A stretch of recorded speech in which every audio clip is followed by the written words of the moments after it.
అంటే వైసీపీ అవినీతికి అరాచకాలకి మొదటి అడ్డుకట్ట వేయటం జరిగింది.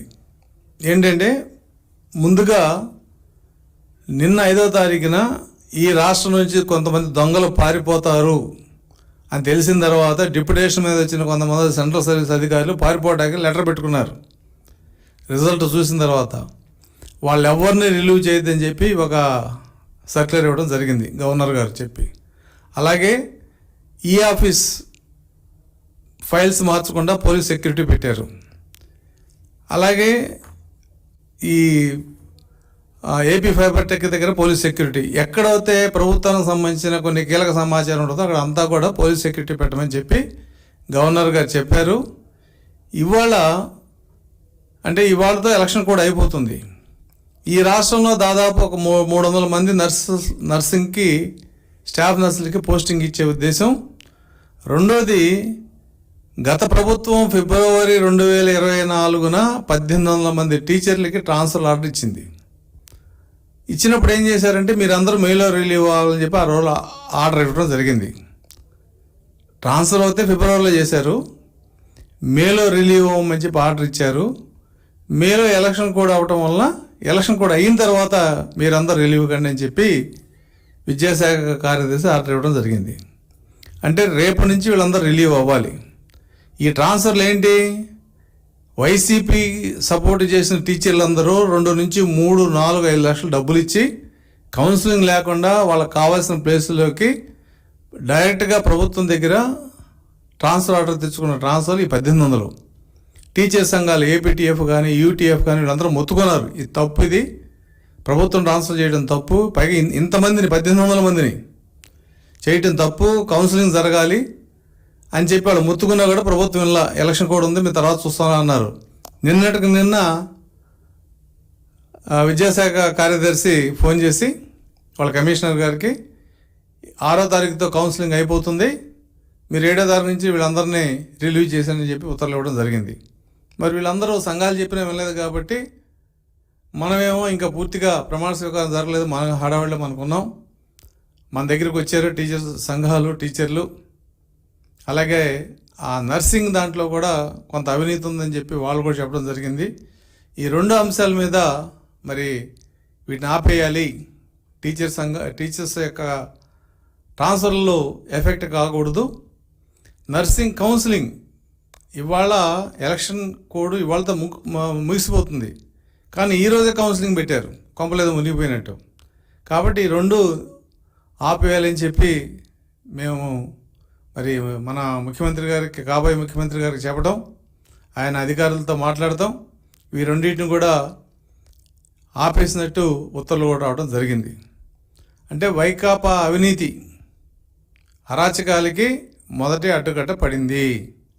డిప్యుటేషన్ మీద వచ్చిన ఏపీ కార్పొరేషన్ ఎండీ కానీ, మైనింగ్ కార్పొరేషన్ డైరెక్టర్ కానీ, జేఈఓ టీటీడీ కానీ, ఇంకా కొంతమంది అవినీతి అధికారులు ఇక్కడ ఉంటే తాట తీస్తారని చెప్పి భయపడి మా డిప్యుటేషన్ వద్దు మేము వెళ్ళిపోతామని చెప్పి లెటర్ పెట్టుకుంటే, దౌర్భాగ్యం ఏంటంటే చీఫ్ సెక్రటరీ కూడా ఆ సిఐడి చీఫ్ సంజయ్కి పర్మిషన్ ఇవ్వడం జరిగింది.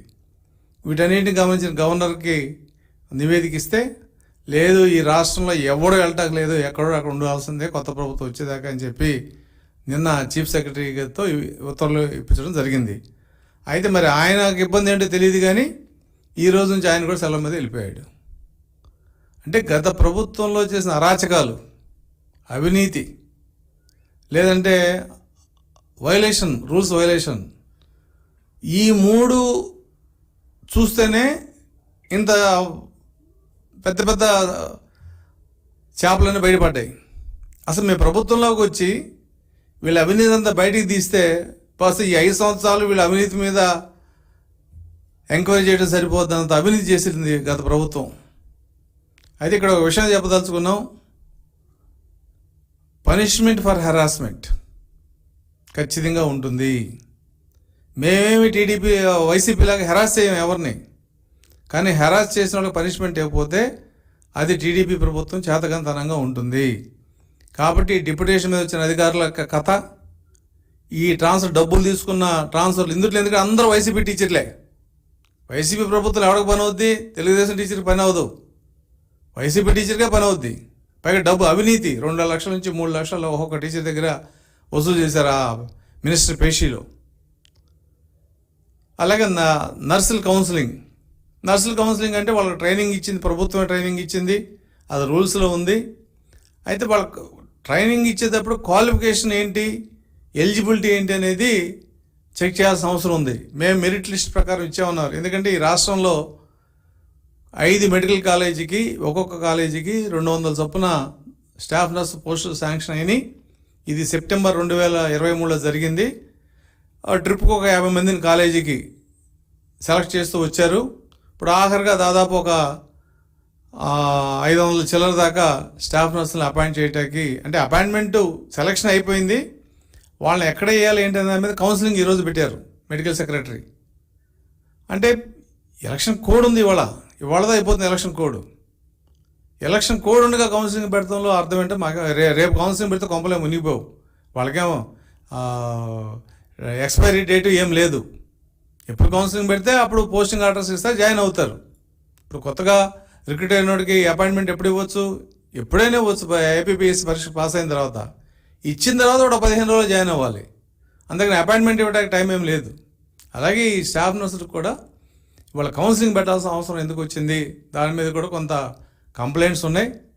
ఇవన్నీ మేము వెరిఫై చేస్తాం, మీరు చేయొద్దని చెప్పి ఇవాళ అధికారులకు సందేశం వెళ్ళింది. ఆ 2 ఆగిపోయినాయి. డిప్యుటేషన్ మీద వచ్చి పారిపోతాం దొంగలు కూడా ఇవాళ ఎటు వెళ్ళలేని పరిస్థితి. ఖచ్చితంగా టీడీపీ ప్రభుత్వం హెరాస్ చేసిన అధికారులకి, అవినీతి చేసిన అధికారులకి, వ్యవస్థలు పాడు చేసిన అధికారులకి తగిన మూల్యం ఉంటుంది. అలాగే కింద స్థాయి అధికారులు కూడా పర్టికులర్గా పోలీసు వ్యవస్థలో ఈరోజు కూడా ఇంకా వైసీపీతో అంటకాగే అధికారులు ఉన్నారు. వీళ్ళందరూ కూడా ఖచ్చితంగా తగిన మూల్యం చెల్లించుకోవాల్సిన అవసరం వస్తుంది. తొలిసారిగా ఈ అవినీతిని, ఈ అరాచకాలనికి అడ్డుకట్ట వేసినందుకు, అడ్డుకట్ట వేయటానికి సహకరించిన మిగతా అధికారులు కూడా వైసీపీ తరఫున ధన్యవాదాలు తెలుపుతూ, టీచర్లకు కూడా మేము ఒక విన్నపం చేస్తున్నాం.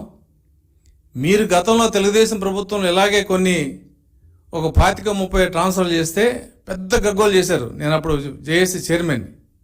గవర్నమెంట్ ఎలా అసలు ట్రాన్స్ఫర్లు అని.